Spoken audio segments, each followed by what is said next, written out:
And, my name is Michael Waido, and this is my final assignment for hypertext and hypermedia. Um, I love forward thinking, world ready. Uh, there's a lot of ways that I have used hypertext and hypermedia in my classes, and um, really the reason why I think that it's been really successful is because of it's interactive. Okay, it's varying up my teaching, so I'm adding more audio, visuals, and video into my classes, which gives students an opportunity to learn at their own pace and learn in their own styles, whether they're kinetic, um, whether they're auditory, or whether they're visual. They have a chance to learn in their own way. Um,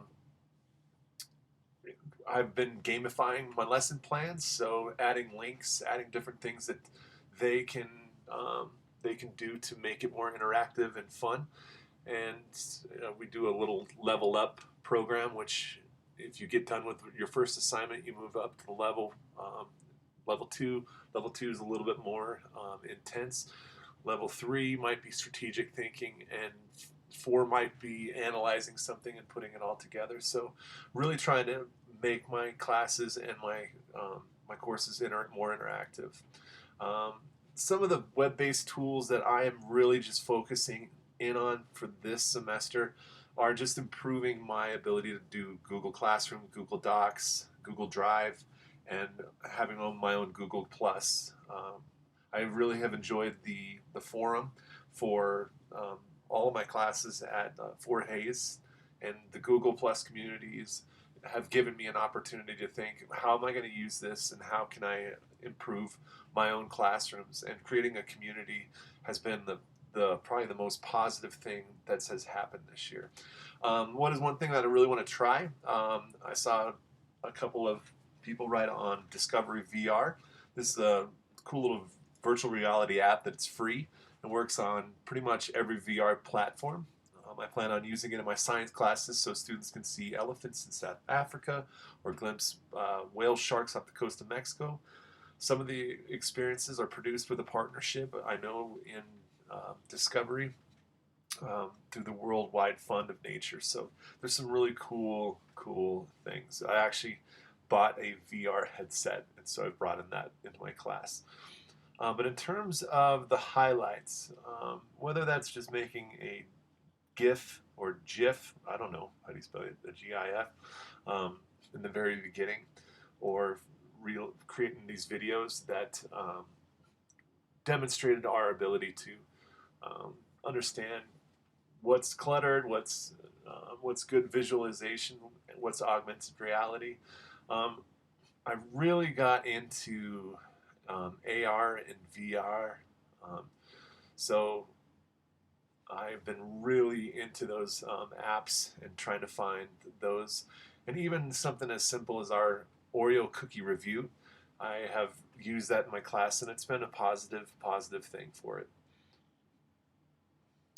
How will some of these hypermedia and hypertext applications impact my students?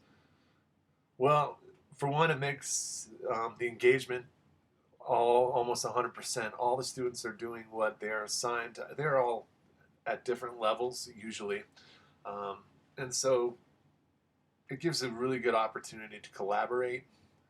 Um, it is teaching our students 21st century skills, and that in turn is going to be helping the students in the real world and in their lives and in their careers.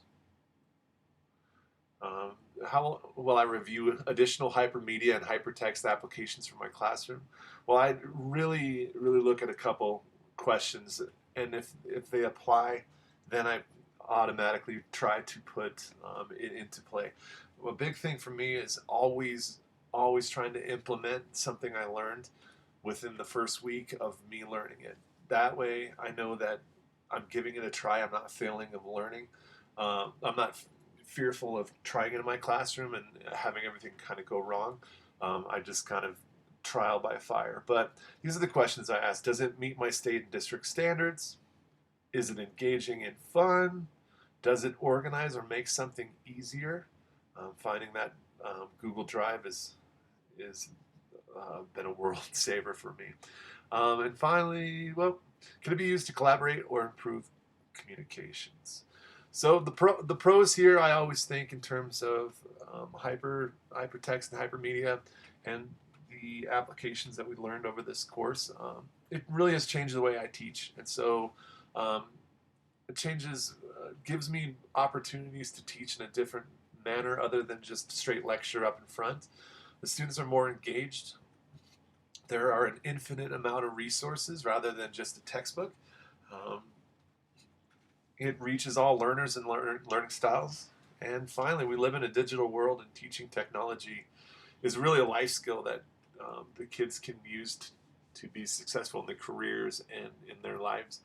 The cons, sometimes it's too much of a distraction, or the students can get very lost. Um, a major one in terms of what I see, the more and more, I see a lot more social kid to kid interaction problems. They don't know how to speak, and they don't know how to talk. So one of the cons is students are disconnecting from social interactions. Um, I am seeing a lot of students that are cheating, so pretty much copying, pasting stuff rather than just doing the work by themselves. And then the final thing we want to think about is are the resources that we give them, are the links and media, the movies, the video, the hypermedia, is it credible, or does it have bias? Is it leading them in some direction? So that's kind of my reflection of this class. I've been really, really honored to be a part of it. It's been very challenging at times, and up and down, and I'm just really amazed at all the stuff that I've learned. So my final two ISTE coaches for standards is 1A, contribute to the development, communication, and implementation of a shared vision for the comprehensive use of technology and support a digital age education for all students. And 6B, which is engage in continuous learning to deepen professional knowledge, skills, and dispositions in organization change and leadership, project management, and adult learning to improve professional practice. I've not only taken this class to benefit my students, but I'm really finding that I'm learning a lot, and it's been very, very positive in my world. So there you go. There's my reflection. Thank you for having me in class, and have a wonderful